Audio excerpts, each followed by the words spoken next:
یہ مسلم کی روایت ہے، رقم 4658۔ ابو ہریرہ رضی اللہ عنہ روایت کرتے ہیں کہ رسول اللہ صلی اللہ علیہ وسلم نے فرمایا، پیر اور جمعرات کے دن جنت کے دروازے کھول دیے جاتے ہیں، پھر ہر اس شخص کو بخش دیا جاتا ہے جو اللہ کے ساتھ کسی کو شریک نہ ٹھہراتا ہو، اس شخص کے سوا جس کے اور اس کے بھائی کے درمیان عداوت ہو۔ ان کے بارے میں کہا جاتا ہے کہ ان دونوں کو اس وقت تک مہلت دو جب تک یہ آپس میں صلح کے لیے راضی نہ ہو جائیں۔ یعنی مطلب یہ ہے کہ اللہ تعالیٰ کی طرف سے رحمت کے فیصلے ہوتے رہتے ہیں، بندوں کو وہ دیکھتا ہے، بندوں کے اعمال کو دیکھتا ہے، یہ اعمال اس کے حضور میں پیش کیے جاتے ہیں، تو بندوں کے معاملے میں ایک طرح کا مغفرت کا معاملہ اس دنیا میں بھی ہوتا رہتا ہے، کسی کی توبہ قبول ہو رہی ہے، کسی پر عنایت ہو رہی ہے، کسی کے صحیح رویے کی بنیاد پر یہ فیصلہ ہو رہا ہے کہ اس پر کچھ اور عنایتیں ہوں گی، یہ سب کام یہاں بھی ہوتے رہتے ہیں۔ یعنی ایک یہاں ہونے کا معاملہ ہے، ایک عالم برزخ میں عنایتیں ہوں گی بندوں کے اوپر، اور پھر اس کے بعد حساب کتاب کے بعد لوگ جنت اور جہنم میں جائیں گے۔ تو یہ فرمایا ہے کہ گویا جنت کے دروازے کھول دیے جاتے ہیں۔ یہ تعبیر ہے اس چیز کی کہ اللہ تعالیٰ بخشش کے فیصلے کرنا چاہتے ہیں، بندوں پر عفو درگزر کرنا چاہتے ہیں، بار بار بندوں کے اعمال نامے سے وہ چیزیں حذف کرائی جاتی رہتی ہیں۔ ٹھیک ہے، میرے بندے نے توبہ کر لی، اس نے میری طرف رجوع کر لیا، اس نے صحیح بات کو جان لیا، تو یہ اللہ کی عنایتیں ہوتی رہتی ہیں۔ اور یہ معاملہ کب ہوتا ہے؟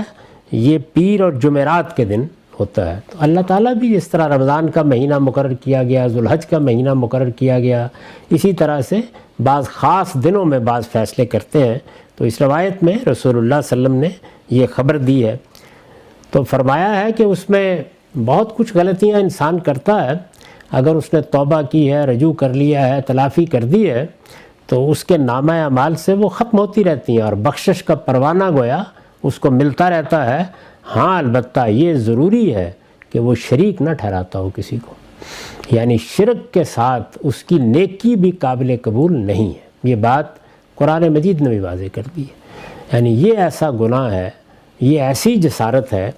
کہ جس کے ساتھ اللہ تعالیٰ پھر کسی چیز کو قبول نہیں کرتے۔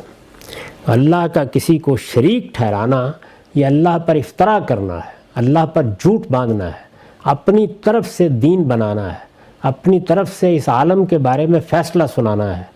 تو خلق میں شریک ٹھہرائیں گے یا امر میں شریک ٹھہرائیں گے کسی بھی لحاظ سے، چنانچہ بہت متنبہ رہنا چاہیے۔ اس روایت میں جو بات بیان ہوئی ہے بیان ہی یہی قرآن میں بیان ہوئی ہے کہ اللہ تعالیٰ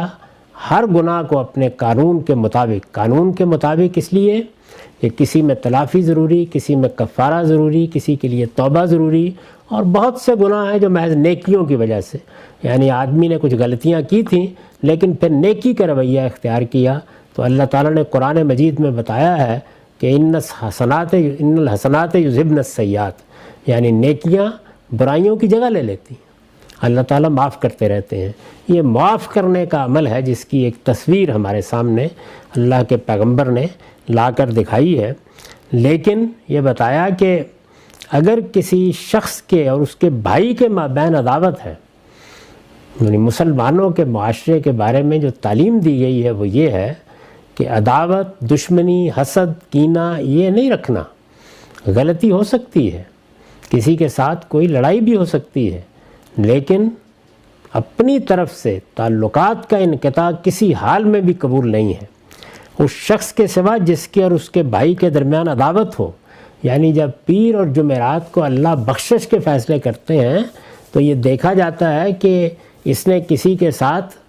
کوئی انتقام کا رویہ تو نہیں اختیار کر رکھا، ناراض ہو کے تو نہیں بیٹھا ہوا، اس نے سلام دعا تو ترک نہیں کی ہوئی، قطع تعلق تو نہیں کیا ہوا، دوستی میں، محبت میں، بھائی چارے میں، اسی طرح رشتوں میں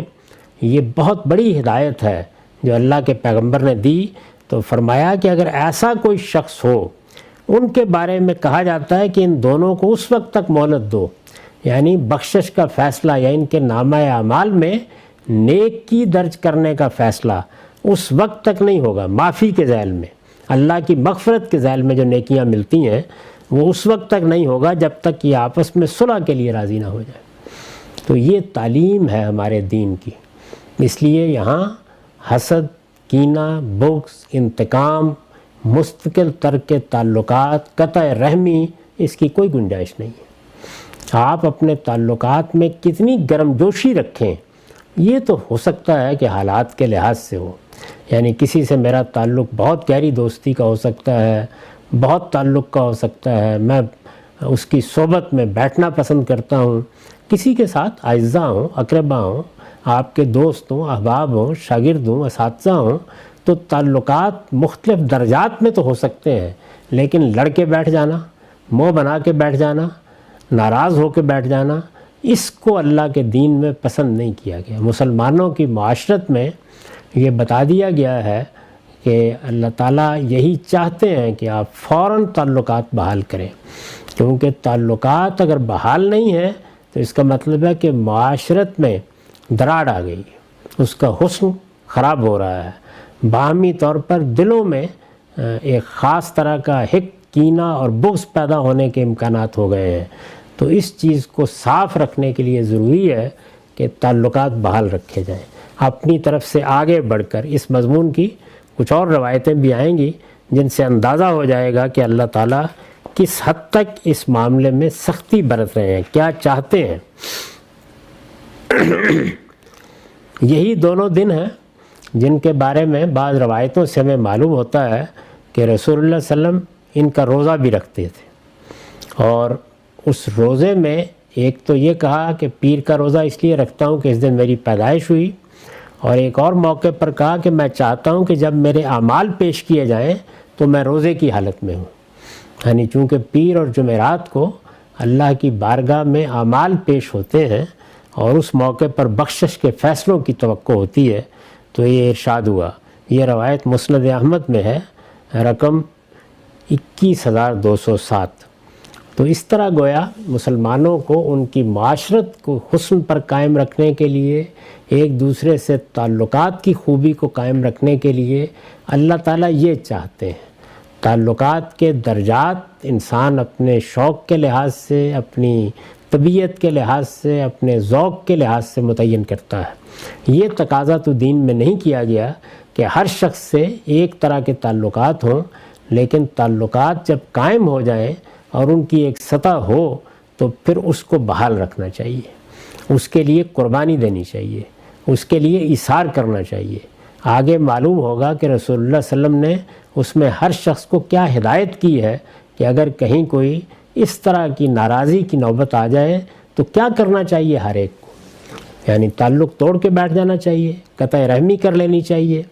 ہم بارہا یہ دیکھتے ہیں کہ شادی میں، بیاہ میں، باہمی تعلقات میں، ملنے جلنے میں، خاص طور پر خواتین میں اس طرح کی چیزیں بالکل گرہ کی طرح بن جاتی ہیں۔ اس سے اللہ کی پناہ مانگنی چاہیے اور یہ کوشش کرنی چاہیے کہ اپنے قریبی حلقے میں، اپنے دوستوں میں، اپنے اعزاء میں، اپنے اقربا میں، اساتذہ ہوں، شاگرد ہوں، سب میں تعلقات کی ایک سطح ضرور برقرار رکھی جائے، الیک سلیک ہو، محبت سے ملنا ہو، کسی کے کام آنے کے لیے آدمی تیار ہو۔ باقی بے تکلفی کے درجات الگ الگ ہو سکتے ہیں، ان کا پابند نہیں کیا گیا۔ وآخر دعوانا الحمدللہ رب العالمین۔